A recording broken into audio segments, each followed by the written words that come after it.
Taxi operator drowned while attempting to cross flooding ford. A taxi operator from Jonker Spring died on Saturday while reportedly attempting to cross a flooded ford in the Hopewell area in Highgate in St. Mary. Reports indicate that the taxi operator was coming from Highgate en route to Jonker Spring with 2 passengers on board. Upon reaching Richmond Road, which was allegedly impassable, the taxi operator decided to take an alternative route through Marlborough. It is alleged that upon reaching the Duck River Ford, the driver reportedly attempted to cross but became trapped. The silver Toyota Probox he was driving was then swept away by floodwaters. The 2 passengers managed to escape but sustained broken bones and were taken to the Onotabe Hospital for treatment. Reports also indicate that the sections of the Junction Road have been reduced to single-lane traffic due to landslides, as the passage has been experiencing heavy rainfall over the past 2 days. Curfew imposed in violent-plagued sections of Manchester. A curfew has been imposed in several Manchester communities, including Inverness District in Knockpatrick, where 30-year-old Russian Wilshire was shot dead and his girlfriend injured at her bar on Thursday. Police reports are that other hotspots such as Greenville and areas in the L-Belt stretch from the Albion to the ports including Newhall, Comfort, Broadleaf and Mayday are also under a night curfew, which began Friday at 6 p.m. and will continue until 6 a.m. on Monday. Authorities stated that the curfew was imposed to prevent reprisal following recent murders and other acts of violence. So far this year, 43 people have been killed in Manchester. Official police data showed 42 murders in Manchester up to October 20, reflecting a nearly 17% increase over the 36 murders recorded during the same period last year. The parish has also seen 36 shootings, a 9% rise from the previous year. Government to soon implement electronic verification platform for pensioners. The government intends to launch very soon a new electronic platform that can be used by elderly pensioners as verification instead of submitting signed life certificates. Minister with responsibility for digital transformation, Dr. Dana Morris-Dixon, said the system is almost ready and that the programmers recently showed her a demo of how it works. Dr. Morris-Dixon made the revelation while responding to comments by Opposition Senator Peter Bunting about challenges experienced by the elderly with life certificates. The upper house was debating a motion relating to aging and elderly. Currently, pensioners are required to submit a life certificate once every quarter to continue receiving their money. The life certificates must be stamped and signed by a justice of the peace or other authorized official. Dr. Morris-Dixon said that the electronic platform will be available on the pensioner's cell phone, making the proof of life verification process simpler and more efficient.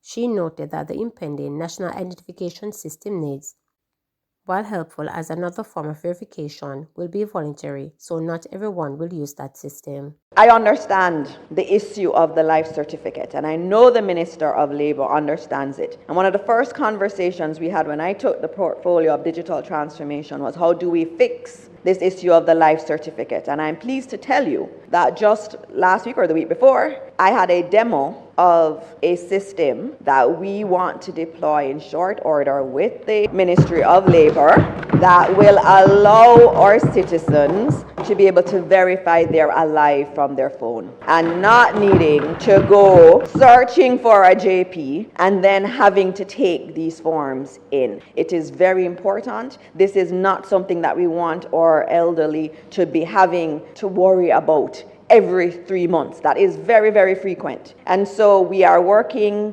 very hard at it right now. The demo went really well. It was very simple. The only thing I had was the font is too small, because if I can't read it, then maybe they will also have an issue. So that is something within the coming months that we will be launching, Minister, and it will make life easier. We are at the final stages of NIDS, and we expect that before the year is out, that NIDS will be a reality. And the reality, though, is that NIDS is not compulsory. It is voluntary. So not everybody will have their NIDS cards, but those who do have their NIDS cards will be able to benefit from this. And what we are doing, and I'll give you a little bit more details, and we're not launching it yet, but just giving you a preview of what we're doing. If you have an ID with a picture on it, this system will be able to verify that the ID picture is you and that the face in front of the phone is one that's alive. And so it could be your passport, it could be your NIDS, it could be your driver's license. And so that is the system that we are creating, and over time we can add other forms of ID to it to verify. But NIDS does help us, and it will go a long way in terms of other technology we can use to assist our elderly. UHWI health workers want tighter security amid car thefts. A healthcare worker has described parking a vehicle on the compound of the University Hospital of the West Indies and entering the facility to execute her duties as a game of Russian roulette, as there is no guarantee that after a day of saving lives her car will still be there. And she is not alone. Reporters spoke to outraged and frustrated healthcare workers who are demanding immediate action from the hospital administration to bolster security measures on the compound, expressing that it is causing them much mental and financial stress. Their appeal comes after a year after a reported story of Sandra was shared.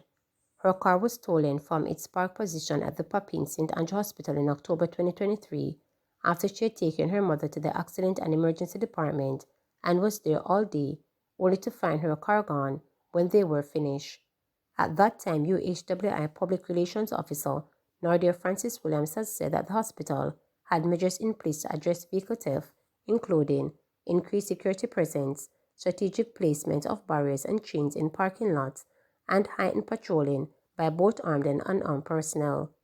Fast forward to 2 weeks ago, a healthcare worker whose car was stolen from the hospital parking lot told reporters that while preparing to go home after a long day, she got a call notifying her that her car had been stolen. Shocked and confused, she could not comprehend how her car, which had been parked less than 50 meters away from the security post, could have been stolen. The area that I had parked, it was normally reserved for doctors, and sometimes it's even difficult for us to get into that area. We have to sometimes show ID if we don't have the age on the car, she said about healthcare workers who did not wish to be named. She further noted that security guards are to log the car that entered the compound, but hers was not logged on the day it was stolen, resulting in her spending hours trying to convince them that her car was parked in the area. The healthcare worker, angered by this, alleged that the security guards were distracted and need proper training. She reasoned that had it not been for a tracking device and the help of the police, she would not have recovered her vehicle. Reporters have been told that since the start of the year, the police have received 14 reports of car theft on the grounds of the hospital.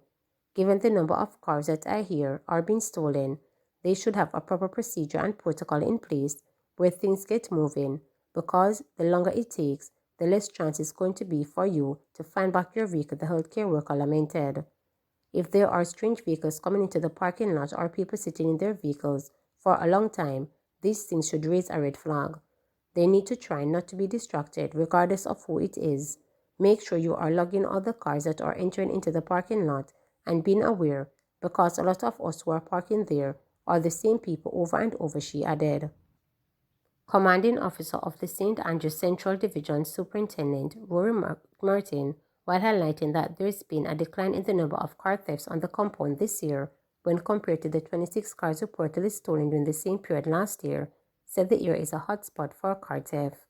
In response to reports of vehicles being stolen on the compound of the University of the West Indies Mona, inclusive of the hospital compound, we are in dialogue with the security management team, and we have recommended that they reintroduce the use of colored card system that drivers are given upon entrance and given back when they are existing.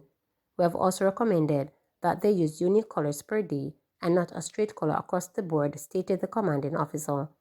He said that while there have not been any arrests relating to the theft, the search continues to find those responsible.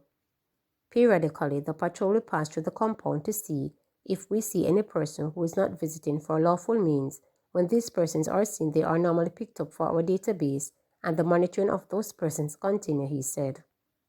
The senior lawman also encouraged those who park on the grounds of the hospital to properly secure their vehicles and refrain from parking in secluded areas. Another worker, who had their car stolen in February, is of the view that there is a well-oiled car theft operating afoot and a detailed investigation is needed to catch the culprits. My assumption, based on what happened to me, is that persons are heavily connected. It's just not an arbitrary thing. I think they are making it a point of their duty to target members of staff. Other persons, like patients, have their vehicles stolen, but I think there's something there members of staff the worker reasoned. She stated that the reality of working at a place where car theft have been reported has caused much mental stress and many workers are on edge. Remember to subscribe, like, share, and click the notification bell for daily updates.